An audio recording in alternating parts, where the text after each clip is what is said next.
सबसे सलाम।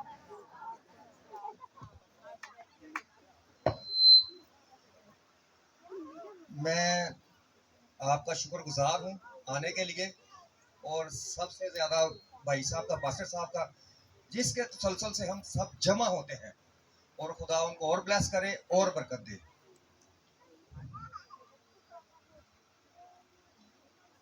हम 7वें कलमे की तलावत दोबारा से करेंगे। लूका की अनजील उसका 23 बाब और 46 आयत से कलाम खुदा में यूं मरकूम है, फिर यीशु ने बड़ी आवाज से पुकार कर कहा, ए बाप, मैं अपनी रूह तेरे हाथों में सौंपता हूं, और ये कहकर दम दे दिया। आमीन। अजीजों, ये कलमा जो है ये मिलाप का कलमा है, और ये सुपुर्दगी का कलमा भी है। इससे पहले खुदावंद यीशु मसीह ने 6 कलमे जो है ना वो बोल चुके हैं, और ये 7वां कलमा है। और जो 7 का अदद होता है ये कामलियत का अदद होता है, और ये जो कामलियत का अदद होता है हमारे लिए, वैसे भी सब लोग हम इसको बहुत लक इसकी समझते हैं। काफ़ी सारे लोग जो है ना वैसे ही 7-7 का नंबर बहुत पसंद करते हैं। ये कामलियत का अदद है, और जब हम खुदावंद यीशु मसीह की पकड़वाए जाने की रात को हम जब देखते हैं, तो खुदावंद यीशु मसीह को सलीब तक लाने के लिए कौन कौन से काम किए गए, खुदावंद यीशु मसीह को कैसे कैसे टॉर्चर किया गया। खुदावंद यीशु मसीह को कोड़े लगाए गए, जिस्मानी तशद्दुद और ज़हनी तशद्दुद के लिए उनको ठट्ठों में उड़ाया गया, उनके मुंह पर थूका गया, और रास्ते में उनको कभी इस अदालत में लेके जा रहे हैं, कभी इस अदालत में लेके जा रहे हैं। जिस्मानी और ज़हनी तौर पर उन्हें डिस्टर्ब किया गया, और सारी रात ठट्ठा उड़ाते रहे, और सुबह होते ही खुदावंद यीशु मसीह के कंधों पर भारी स्लीप रखी और उसको लेकर चले। खुदावंद यीशु मसीह रास्ते में गिरते भी हैं, और 7वें कलमे तक पहुंचते पहुंचते तकरीबन 6 घंटे हो चुके हैं खुदावंद यीशु मसीह को सलीब पर लटकाए हुए। अजीजों, अगर आपको कहें ना 6 घंटे आप तंदुरुस्त हैं, सेहतमंद हैं, बैठ जाएं एक जगह पर, तो आप 6 घंटे बैठ नहीं सकते। ये इतना दर्दनाक मंजर है, आप इसको महसूस करें। हाथों में कील हैं, पाँव में कील हैं, सर पर कांटों का ताज है, और मेरे और आपके यीशु मसीह को ठट्ठों में अभी भी उड़ाया जा रहा है। बोलते हैं, बोल तू यहूदियों का बादशाह है, और उसको फिर भी मेंटली तौर पर डिस्टर्ब कर रहे हैं। और ये शैतान की पूरी उसका मंसूबा था कि खुदावंद यीशु मसीह सलीब तक नहीं पहुंचे, रास्ते में ही खुदावंद अपना दम दे दे, ये सलीब तक ना पहुंचे। लेकिन मेरा और आपका यीशु सलीब तक पहुंचा, क्योंकि उसने अपने बाप का काम करना था। और अब मैं इसी कलमे को, 7वें कलमे को 44 आयत से पढ़ूंगा। लूका की अंजील 23 बाब 46 आयत 44 आयत। फिर दोपहर के करीब से तीसरे पहर तक तमाम मुल्क में अंधेरा छाया रहा, और सूरज की रोशनी जाती रही, और मकदस का पर्दा बीच से फट गया।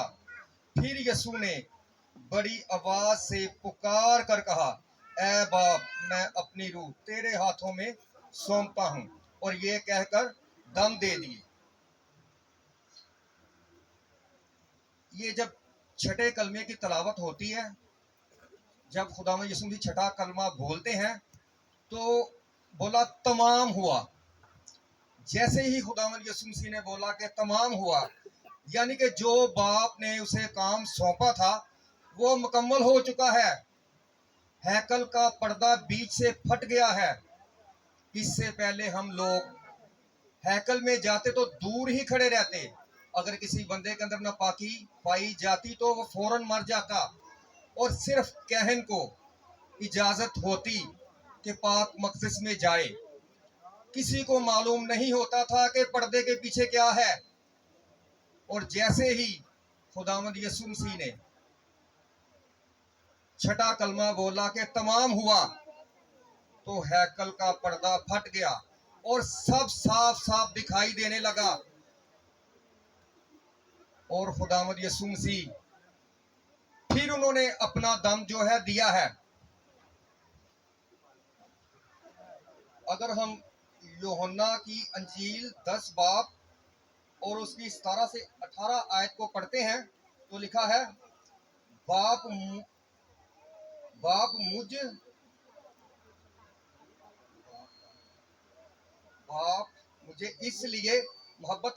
मुझसे इसलिए मोहब्बत रखता है कि मैं अपनी जान देता हूं ताकि उसे फिर से लूं।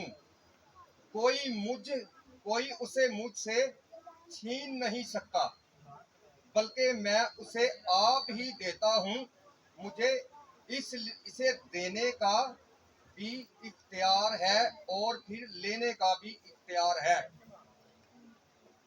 शैतान का बहुत मंसूबा था कि मैं रास्ते में ही खुदावंद यीशु मसीह की जान अपने कब्ज में कर लूं। लेकिन मेरा और आपका खुदावंद इख्तियार रखता था कि वो अपनी जान दे भी सकता है और ले भी सकता है।